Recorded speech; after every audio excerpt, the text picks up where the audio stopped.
Friends, मैं सी Irfan Ahmad. Final account में कुछ स्टूडेंट्स को डाउट है कि एनपीओ का फाइनल अकाउंट टफ होता है, जबकि ऐसा कुछ भी नहीं है। फाइनल अकाउंट तो फाइनल अकाउंट है। फाइनल अकाउंट का मतलब याद रखना, जो ईयर एंड पे हम प्रिपेयर करते हैं और एंड रिजल्ट हमको फाइंड आउट करना है।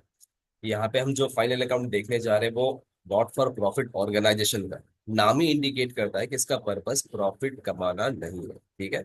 ऐसे बहुत सारे ऑर्गेनाइजेशन है, जैसे एनजीओज है, स्कूल है, कॉलेजेस है, ट्रस्ट है, सोसाइटी है। इनका मकसद प्रॉफिट नहीं कमाना होता है, इनका मकसद सर्विस प्रोवाइड करना होता है। तो अब ऐसे लोगों का भी फाइनल अकाउंट बनता है, लेकिन हाँ, वो लोग प्रॉफिट एंड लॉस अकाउंट नहीं बनाएंगे। प्रॉफिट एंड लॉस के जगह पे इनकम एंड एक्सपेंडिचर बनाएंगे, जस्ट ये शो करने के लिए कि उनको कितना सरप्लस या फिर डेफिसिट हुआ है। तो वर्ड प्रॉफिट और लॉस हम यूज नहीं करने वाले। अगर इनकम थोड़ी सी ज्यादा हुई तो नाम दिया जाएगा सरप्लस। अगर खर्चा ज्यादा हो गया तो हम लोग नाम क्या देंगे? डेफिसिट। ठीक है। तो एनपीओ के फाइनल अकाउंट में कुछ स्टूडेंट्स डाउट में रहते हैं। 11 में आपने फाइनल अकाउंट तो प्रैक्टिस किया होता है, trading and profit and loss balance sheet. तो 12th आपके लिए आसान लगता है। एंड 12th में डायरेक्ट एनपीओ का फाइनल अकाउंट सॉल्व करना कुछ स्टूडेंट्स को हार्ड लगता है। तो ठीक है, मैं एनपीओ के ऊपर दो तीन कैटेगरी के सम है। एक डॉक्टर का सम आता है, एक लास्ट ईयर की बैलेंस शीट बनाने वाला आता है, और एक आपका प्लेन होता है कि बैलेंस शीट पहले से दिया होगा, हमको सिर्फ करंट ईयर की बैलेंस शीट बनानी है। तो कुछ थोड़े से कंसेप्ट होंगे जो आपको समझने होंगे एनपीओ के फाइनल अकाउंट में। लेकिन आप मान के चलना कि फाइनल अकाउंट टफ नहीं है। जो एकदम रिसेंट क्वेश्चन है, जुलाई 2024 बोर्ड में पूछा है, महाराष्ट्र बोर्ड में, मैं वो क्वेश्चन आपके साथ शेयर कर रहा हूँ। ठीक है। आप सॉल्यूशन देखना, जैसे जैसे क्वेश्चन प्रोसीड करेगा वैसे वैसे हम लोग थोड़ा कंसेप्ट सीखते हुए भी जाएंगे। तो मैं स्टार्ट करता हूँ जुलाई 2024 का क्वेश्चन। पहले मैं रीड कर लेता हूँ, अंडरलाइन कर लूंगा, उसके बाद हम कंटिन्यू करेंगे। मैं रीडिंग स्टार्ट कर रहा हूँ, मार्किंग करते रहूंगा।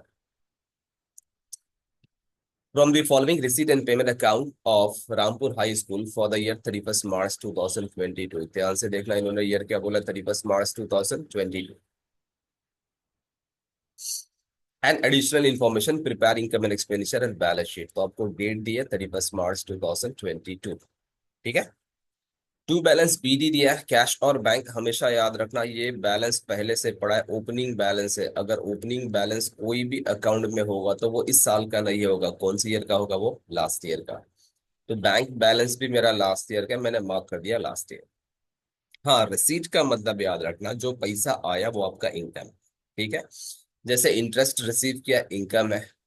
डोनेशन रिसीव किया, इनकम है। ट्यूशन फीस रिसीट किया, इनकम है। एडमिशन फीस, इनकम है। ड्रामा रिसीट, इनकम है। लेगेसीज को उसने कैपिटल बोला है, तो आप सीधा कैपिटल में लेके जाओगे। और आपको अच्छे से पता है कैपिटल हमारा क्या होता है? लाइबिलिटीज। तो जो भी रिसीट आएगा, याद रखना, पूरा का पूरा आपका इनकम, एक्सेप्ट अगर उसने कैपिटल खुद बोला है तो आप कैपिटल में ही लेके चले जाना। हाँ, जो ओपनिंग बैलेंस है वो हमारा इनकम नहीं होता। ओपनिंग बैलेंस हमेशा लास्ट ईयर का होता है। और पेमेंट में याद रखना, जो भी पेमेंट जाएगा वो सब खर्चा है, एक्सेप्ट अगर कुछ प्रॉपर्टी खरीदा है, फर्नीचर, मशीन, इक्विपमेंट, तो वो हमारा एसेट होता है। ठीक है। मैं पेमेंट की मार्किंग कर रहा हूँ। सैलरी, सैलरी टू स्टाफ, ये मेरा एक्सपेंडिचर है। Printing and stationery expenditure. हाँ, बुक्स हमारा क्या हो जाएगा? एसेट। फर्नीचर भी हमारा क्या हो जाएगा? एसेट। इसमें डेट लिखा है कि 1 जनवरी को खरीदा है, तो जनवरी, फरवरी, मार्च, हम सिर्फ 3 महीने का ही डेप्री चार्ज करेंगे। ड्रामा एक्सपेंस मेरा एक्सपेंडिचर है। इलेक्ट्रिसिटी चार्जेस एक्सपेंडिचर है। मैगजीन एक्सपेंडिचर है। ये जो बैलेंस बच गया हमारे पास, कैश और बैंक, ये करंट ईयर का हमारा क्या हो जाएगा? सेट। ठीक है। हाँ, इसमें एक ड्रामा एक्सपेंस रिसीट में भी दिया है और पेमेंट में भी दिया है। आप चाहिए तो नॉक ऑफ कर सकते हो कि नेट कितना हुआ। Drama receipt minus drama expense, जैसे आपने फाइनल अकाउंट में किया है, परचेस माइनस परचेस रिटर्न, आप नेट दिखा दो कि कितना परचेस है।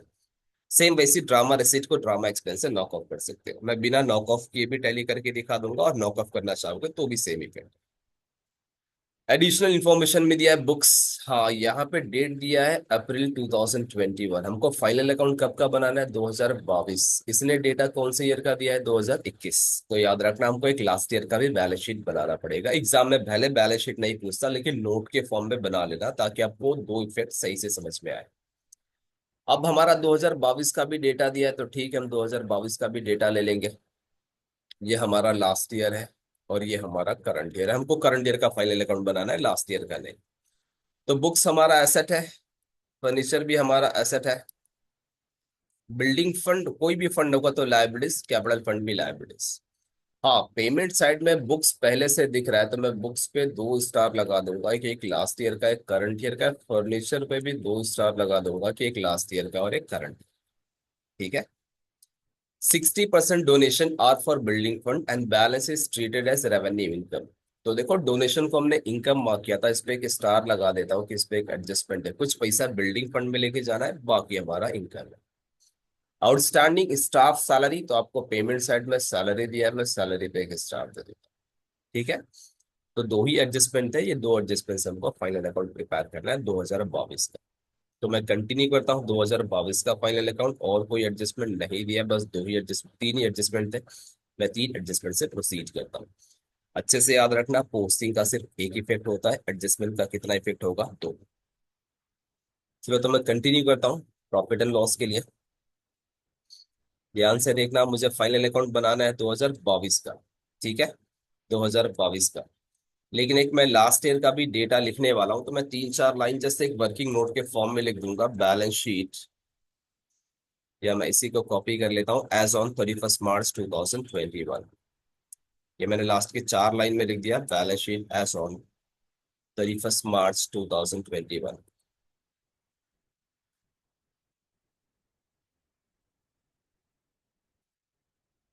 चलो स्टार्ट करें पोस्टिंग। सबसे पहले देखना दिया है कैश।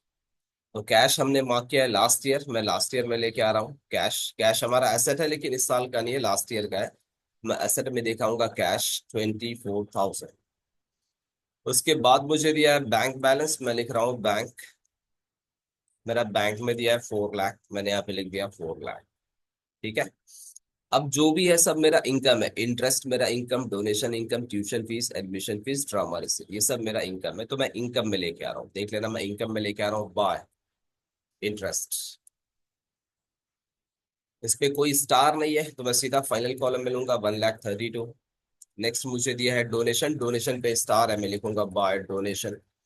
इसको मुझे पहले कॉलम में लिखना होगा, डोनेशन को 14 लाख। इस पे स्टार है तो मैं एक लाइन का गैप दे देता हूँ। देख लो, मैंने डोनेशन पे एक लाइन का गैप दे दिया। नेक्स्ट मेरा जो रिसीट आ रहा है ट्यूशन फीस, मैं लिखूंगा बाय ट्यूशन फीस। इस पे कोई स्टार नहीं है, मैं सीधा फाइनल कॉलम में लेके आ रहा हूँ 30 लैक्स। नेक्स्ट मुझे दिया एडमिशन फीस, मैं लिखूंगा बाय एडमिशन फीस। इस पे भी कोई स्टार नहीं है। अगर स्टार नहीं है तो मैं सीधे फाइनल कॉलम में लेके आ जाऊंगा एडमिशन फीस 9,30,000। नेक्स्ट मुझे दिया है ड्रामा रिसीट, आप नॉक ऑफ भी कर सकते हो उसमें से एक्सपेंसेस माइनस करके, बट दोनों अलग अलग लिख लो तो भी कोई फर्क नहीं, मैं बाद में नॉक ऑफ सिखा दूंगा। ड्रामा रिसीट आपको दिया है 2 लाख। लास्ट मुझे दिया है लेगेसीज, उसने बोला है कैपिटल में लेके जाना है, तो लाइबिलिटी साइड में सबसे पहले आएगा कैपिटल फंड, ये ओपनिंग बैलेंस के लिए रिजर्व होगा। मैं लिखूंगा एड लेगेसीज। मैं पहले कॉलम में लिख रहा हूँ लेगेसीज 1,20,000। मैंने पहले भी बताया कि कैपिटल फंड के नीचे 3-4 लाइन छोड़ देना चाहिए, ताकि कोई भी एडजस्टमेंट प्रॉफिट का या कुछ कैपिटलाइज का आएगा तो वहां पे रिकॉर्ड कर। ठीक है। तो मैंने लेगेसीज लिखने के बाद 3 लाइन का गैप दे दिया। ये थी मेरी रिसीट, जिसको मैंने पूरा इनकम साइड रिकॉर्ड कर लिया, सिर्फ कैपिटल जो था लेगेसीज उसको मैंने लायबिलिटीज पे लिखा। अब मैं पेमेंट करना स्टार्ट कर रहा हूँ। अगर मैं पेमेंट करना स्टार्ट करूंगा तो याद रखना ये मेरा खर्चा है, और खर्चा हमेशा अकाउंट्स बोलता है कि डेबिट साइड आना चाहिए, यानी कि कोई भी लॉस होगा तो डेबिट है, कोई भी इनकम होगी तो क्या होगा, क्रेडिट। मैं सैलरीज सबसे पहला खर्चा दिखा रहा हूँ, टू सैलरीज। इस पे एक स्टार है, मैं पहले कॉलम में लिखूंगा 47,10,000। 47,10,000, एक लाइन का गैप दे दूंगा। स्टार है तो मुझे एक लाइन का गैप देना होगा। ठीक है। नेक्स्ट मुझे दिया प्रिंटिंग एंड स्टेशनरी, मैं लिखूंगा टू प्रिंटिंग एंड स्टेशनरी। इस पे कोई स्टार नहीं है, मैं सीधा फाइनल कॉलम में लेके आ रहा हूँ 68,000। हाँ, अगला मुझे दिया है बुक्स, तो याद रखना बुक्स पे 2 स्टार है, ये मेरा एसेट है, मैं बुक्स को पहले कॉलम में लिखूंगा। आपको चाहिए तो आप एक लाइन रिजर्व कर सकते हो ओपनिंग बैलेंस लिखने के लिए, अगर आप पोस्टिंग कर रहे हो तो डायरेक्ट लिख लो। लास्ट ईयर का बाद में आके ऐड कर देंगे। यहाँ पे 2 स्टार है तो मुझे 3 लाइन का गैप देना होगा, तो मैं यहाँ पे 3 लाइन का गैप दे देता हूँ बुक्स के ऊपर। नेक्स्ट मुझे दिया है फर्नीचर। फर्नीचर पे भी याद रखना 2 स्टार है, तो मैं फर्नीचर को पहले कॉलम में रखूंगा। फर्नीचर, इस पे 2 स्टार है, 1,56,000। मैं इसके नीचे भी 3 लाइन का गैप दे देता हूँ। ठीक है। उसके बाद मुझे दिया है ड्रामा एक्सपेंस। ये मेरा खर्चा है, मैं डेबिट में लेकर आ रहा हूँ टू ड्रामा एक्सपेंस। आपको चाहिए होगा तो आप रिसीट में से लॉक ऑफ कर सकते हो, यहाँ भी लिखोगे तो कोई इशू नहीं। ड्रामा एक्सपेंस, मेरा ड्रामा एक्सपेंस दिया है 1,80,000। नेक्स्ट दिया इलेक्ट्रिसिटी चार्जेस, मैं लिखूंगा टू इलेक्ट्रिसिटी चार्जेस। इस पे भी कोई स्टार नहीं है, 1,34,000। नेक्स्ट मुझे दिया है मैगजीन, मैं लिखूंगा टू मैगजीन्स। न्यूज़पेपर नहीं लिखेंगे चलेगा, 12,000। लास्ट में मुझे दिया है कैश बैलेंस और बैंक बैलेंस। ये मेरा असेट है, तो मैं असेट में लेके आ रहा हूँ कैश और मेरा बैंक बैलेंस। ठीक है। कैश बैलेंस मेरा दिया है 1,24,000 और बैंक बैलेंस मुझे दिया है 6,46,000। तो ये थी मेरी पोस्टिंग। पोस्टिंग का मतलब याद रखना, सिर्फ कितना इफेक्ट देना है मुझे, एक। जो मेरा खर्चा है डेबिट, जो मेरी इनकम है वो क्रेडिट। हाँ, अगर कुछ लाइबिलिटीज बोला है कैपिटल, तो लाइबिलिटीज में, और जो एसेट है वो हमारे एसेट में है। ठीक है। यहाँ तो कोई प्रॉब्लम नहीं है। तो मैं एडजस्टमेंट कंटिन्यू कर रहा हूँ। एडजस्टमेंट में हमेशा याद रखना 2 इफेक्ट। इसीलिए मैंने लास्ट ईयर का बैलेंस शीट बनाया, ताकि आपको लगे कि 2 इफेक्ट कैसे हैं। देखो, सबसे पहला एडजस्टमेंट आपको दिया है बुक्स। ये जो बुक्स है ना, पहले लास्ट ईयर का दिया है 1,80,000, तो मुझे लास्ट ईयर में आना पड़ेगा बैलेंस शीट में। यहाँ पे लिखूंगा बुक्स, मैंने लिखा बुक्स 1,80,000। अच्छा, कोई भी एडजस्टमेंट का 2 प्लेस होता है। अगर आपने लास्ट ईयर में बुक्स दिखाया, तो वही बुक्स आपको करंट ईयर में लेके आनी पड़ेगी। तो मैं करंट ईयर में यहाँ पे लाके देखूंगा ऐड, ब्रैकेट में लिख सकता हूँ या डायरेक्ट लिख सकता हूँ लास्ट ईयर। लास्ट ईयर का बुक्स है मेरा 1,80,000। अच्छा, एक बुक्स खरीदा था और एक लास्ट ईयर का, दोनों मुझे प्लस करना पड़ेगा। तो मैं यहाँ पे लिख देता हूँ प्लस दिस, प्लस दिस। अगर मैं दोनों को मिला दूं तो मेरा बुक्स कितना हो जाएगा, 3,56,000। तो अच्छे से देख लेना स्टूडेंट्स, मैंने लास्ट ईयर में बुक्स दिखाया और वही बुक्स लाके मैंने करंट ईयर में दिखाया। मेरे पास 2 बुक हो गया, एक 1,76,000 और दूसरा मेरा था 1,80,000। अगर मैंने दोनों को मिलाया तो जो मेरी बुक्स हो गई है, टोटल मेरी बुक्स कितनी हो गई, 3,56,000। अब एडजस्टमेंट पे आके देखना, सॉरी, लास्ट ईयर का बुक्स आपका 18 लाख, सॉरी यहाँ पे 18 लाख से मैं एक जीरो बढ़ा रहा हूँ, 18 लाख, और वही टोटल मैं यहाँ पे बढ़ा रहा हूँ 18 लाख। अगर मैंने 18 लाख ऐड किया तो 19,76,000, मेरा टोटल बुक्स कितना हो गया, 19,76,000। अब मैं आके देख रहा हूँ करंट ईयर में, कि मेरा करंट ईयर में जो बुक्स का प्राइस दिया वो दिया है 17,76,000। तो अगर 19,76,000 है, मैं 17,76,000 पे आ गया, तो याद रखना मेरा बुक्स का वैल्यू कम हो, और कोई भी एसेट का वैल्यू कम होगा तो उसका नाम क्या होगा, डेप्री। तो मैं फाइनल कॉलम में रख रहा हूँ 17,76,000, और यहाँ पे एक लाइन लिखूंगा लेस डेप्रिशिएशन। आपको अच्छे से पता है कि कोई एसेट कम होता है तो उसका हम लोग नाम क्या देंगे, डेप्रिशिएशन। तो मैंने 2 लाख का एंट्री मारा डेप्रिशिएशन के नाम पे, कि मेरा बुक्स 2 लाख से कम हो। और आपको पता है कि प्रॉपर्टी कभी भी कम होगा तो हमारे लिए क्या बन जाएगा भाई, लॉस। और लॉस होगा तो हमको डेबिट में आना पड़ेगा। हम लोग लिखेंगे टू डेप्री, आगे मैं लिख दूंगा बुक्स, कि मैंने बुक्स के ऊपर डेप्री चार्ज किया है 2 लाख। ठीक है। तो एडजस्टमेंट के 2 इफेक्ट सही हो, पहले मैंने लास्ट ईयर में दिखाया, फिर मैंने करंट ईयर में देखा। ठीक है। हाँ, करंट ईयर में दिखाने के बाद मालूम पड़ा कि फाइनल कॉलम का जो टोटल है 17,76,000 और मेरा 19,76,000, 2 लाख का बुक्स कम हो चुका है। अगर 2 लाख का यूज करने से बुक कम हुआ है तो उसको हमने नाम क्या दे दिया, डेप्रिसिएशन।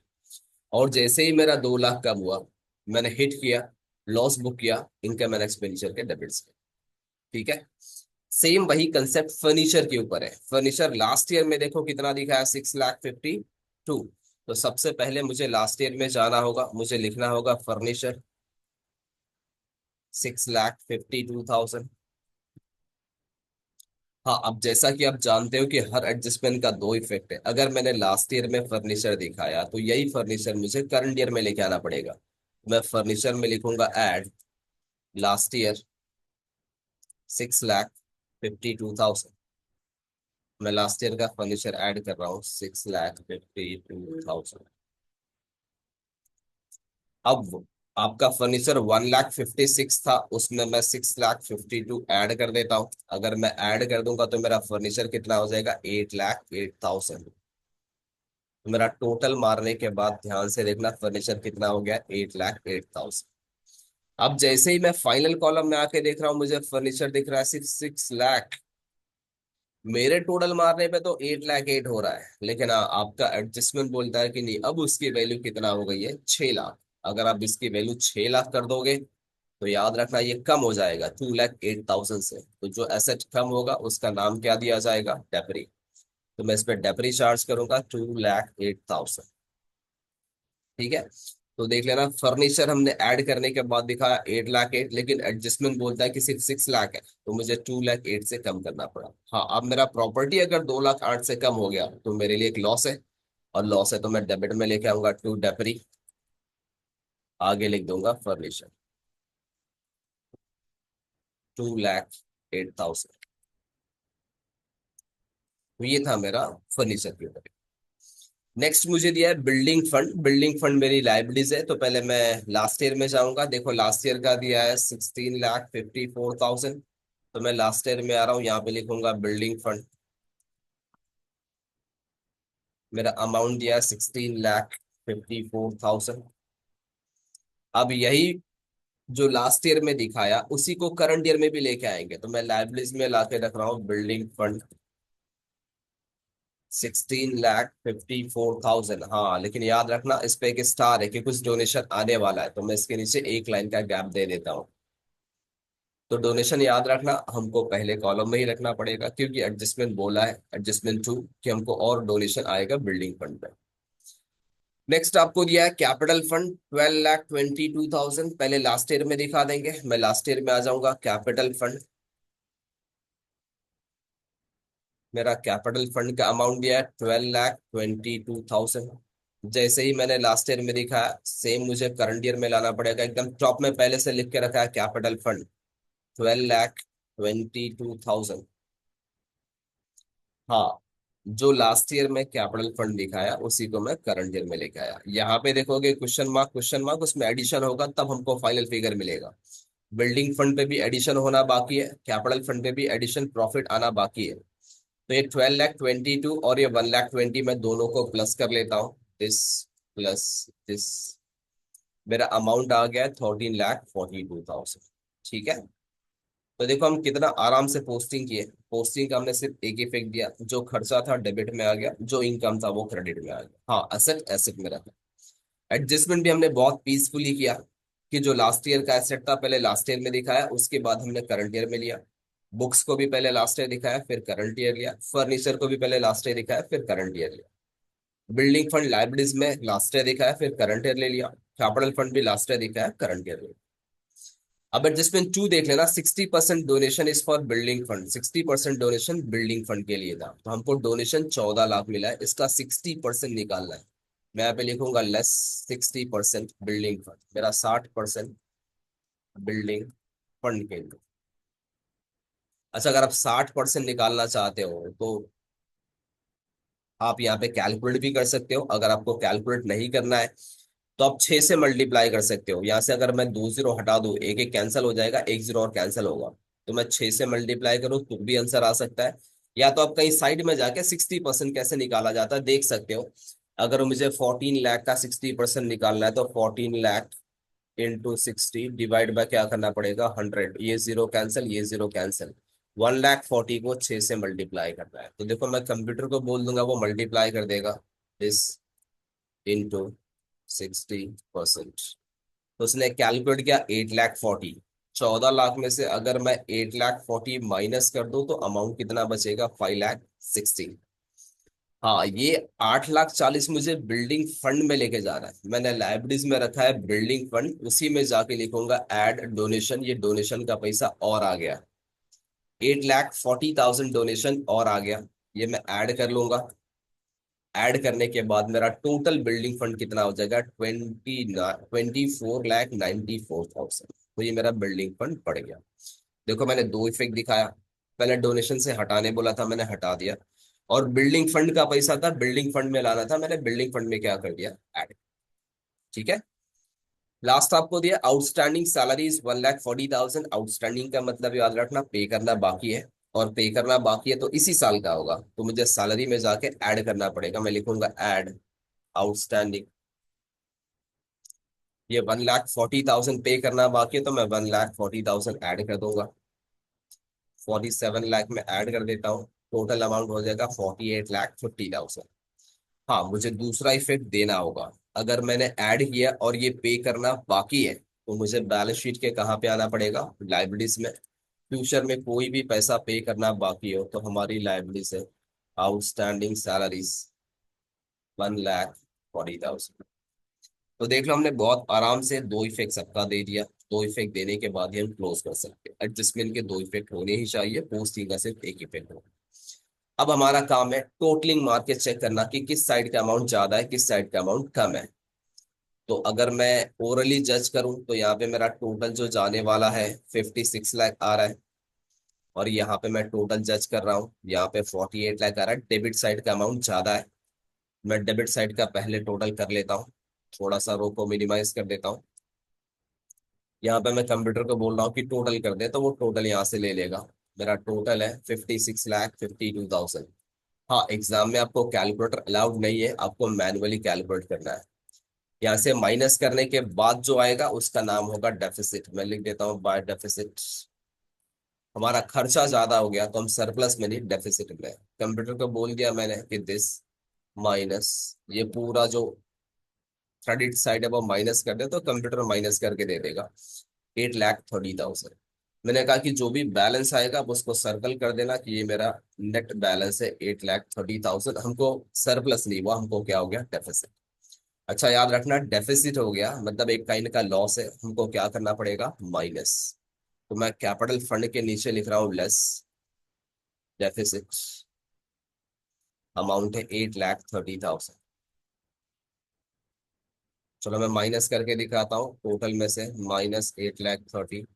मेरा नेट अमाउंट आएगा 5,12,000। ठीक है। अब मैं बैलेंस शीट को टैली कर देता हूँ।